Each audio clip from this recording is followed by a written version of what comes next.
Timur Pane si Jenderal Medan bermulut besar. Di masa revolusi, orang dapat mendaulat diri sesuka hati. Seperti karnaval Agustusan, pangkat setara jenderal bisa melekat di pundak dalam sekejap. Sekali waktu, anak buah Naga Bonar berembuk. Mereka membincangkan strategi untuk menghadapi Belanda. Besok hari, mereka akan merundingkan pembatasan garis demarkasi. Untuk berunding dengan tentara Belanda, masing-masing kita harus punya pangkat, supaya mereka segan, kata Lukman si juru bicara markas. Tidak tanggung-tanggung, pimpinan mereka Naga Bonar diberikan pangkat tertinggi, Marsekal Medan.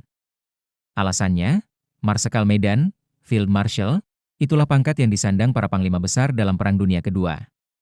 Tapi, dalam kenaifannya Naga Bonar menolak dan salah pengertian. Dia minta pangkatnya ditambahkan menjadi Marsekal Medan Lubuk Pakam. Lukman yang sekolahnya paling tinggi itu mengatakan pangkat demikian tidak ada. Naga Bonar jadi emosi.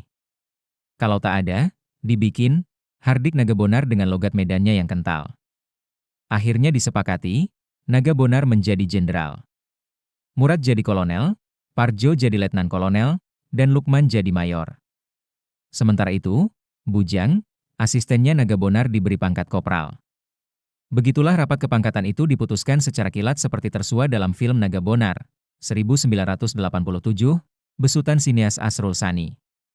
Fragmen di atas memang rekaan Asrul Sani semata. Begitu pula dengan sosok Naga Bonar. Hanya saja perkara menaikkan pangkat diri sendiri dalam sekejap memang jamak terjadi di masa revolusi. Kisah paling beken barangkali menyangkut sosok Timur Pane, tokoh laskar legendaris dari Medan. Dari kiprah Timur Pane inilah Asrul Sani disebut-sebut terinspirasi menciptakan karakter Naga Bonar. Timur Pane, menurut catatan wartawan antara Muhammad Rajab adalah seorang pedagang jengkol dan sayur-sayuran yang sekaligus berprofesi sebagai pencopet di kota Medan. Badannya pendek kecil, mukanya separuh bagian bawah kebiru-biruan, sorot matanya liar. Orang-orang mengenalnya memiliki nyali besar. Sewaktu terjadi pertempuran Medan Area, Timur Pane menghimpun pasukannya dalam Laskar Naga Terbang yang terdiri dari para kriminal.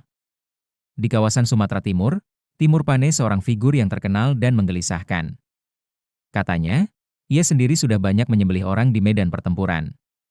Kenekatan inilah yang menjadikannya terkemuka, ditakuti, dan namanya terkenal, tutur Rajab dalam catatan di Sumatera. Uniknya, Timur Pane selalu melekatkan pangkat Jenderal Mayor pada namanya.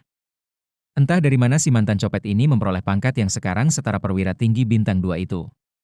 Demi mengesankan citra diri sebagai perwira tinggi, Timur Pane punya laga khas. Sebagaimana dituturkan Maraden Panggabean dalam autobiografinya Berjuang dan Mengabdi, Timur Pane gemar sekali memasang bendera kuning ala Jepang pada kendaraannya. Di masa pendudukan Jepang, bendera kuning yang melekat pada kendaraan menandakan bahwa penumpang di dalamnya adalah seorang perwira tinggi, setingkat jenderal. Menurut Kementerian Penerangan dalam Republik Indonesia, Provinsi Sumatera Utara, kekuatan pasukan Timur Pane makin diperhitungkan setelah dia berhasil meleburkan beberapa barisan laskar ke dalam tentara Marsose. Disitulah Timur Pane mendaulat dirinya sebagai Jenderal Mayor. Secara sepihak, Timur Pane menyatakan dirinya telah menjadi tentara Republik Indonesia. Seluruh pasukannya, mulai dari komandan sampai kepada anak buah diberikan tanda pangkat militer. Untuk mendapatkan pengakuan resmi dari pemerintah pusat, Timur Pane banyak bikin ulah. Pada pertengahan 1947, Timur Pane serta pasukan pengawalnya mendatangi SM Amin selaku Gubernur Muda Sumatera Utara. Tanpa basa-basi, Timur Pane mendesak Amin agar pasukan Marsose diterima sebagai tentara Republik. Namun yang lebih mencengangkan, Timur Pane meminta anggaran belanja untuk pasukannya sebesar 120 juta gulden setiap bulannya. Selain itu, aksi Timur Pane melalui tentara Marsosenya menyebabkan friksi dengan Tri Divisi 10 Sumatera yang dipimpin oleh Kolonel Hussein Jusuf dan Kepala Stafnya Letkol Hopman Sitompul. Seperti disebutkan Jenderal Abdul Haris Nasution dalam sekitar Perang Kemerdekaan Indonesia Jilid 6, Perang Gerilya Semestai, pasukan Timur Pane kerap melucuti Tri dan polisi negara yang ada di wilayahnya. Kendati demikian, pimpinan Tri Divisi X Sumatera maupun Komandemen Sumatera tidak dapat berbuat apa-apa. Timur Pane sendiri, kata Nasution awalnya diberi pangkat kolonel. Karena pengaruhnya begitu besar di kalangan kelompoknya, pimpinan Markas Besar Tentara, MBT, di Yogyakarta terpaksa merestui pangkat Jenderal Mayor kepada Timur Pane secara sementara. Itu diusulkan Residen Sumatera Timur Mr. Abu Bakar Jaar. Maka resmilah tentara Marsose diakui Komandemen Tentara Sumatera sebagai kesatuan perang dengan nama Legiun Penggempur. Kendati demikian, Kejeneralan Timur Pane itu hanya omong kosong. Ketika Belanda melancarkan agresi militer yang pertama pada akhir Juli 1947, pasukan Timur Pane kocar-kacir. Padahal dia telah sesumbar kepada Wakil Presiden Muhammad Hatta akan merebut kembali kota Medan dari tangan Belanda.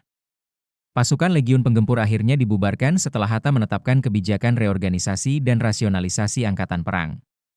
Dengan sendirinya, Timur Pane dicopot dari kedudukan militernya. Gelar Jenderal Mayor kebanggaannya pun tanggal begitu saja.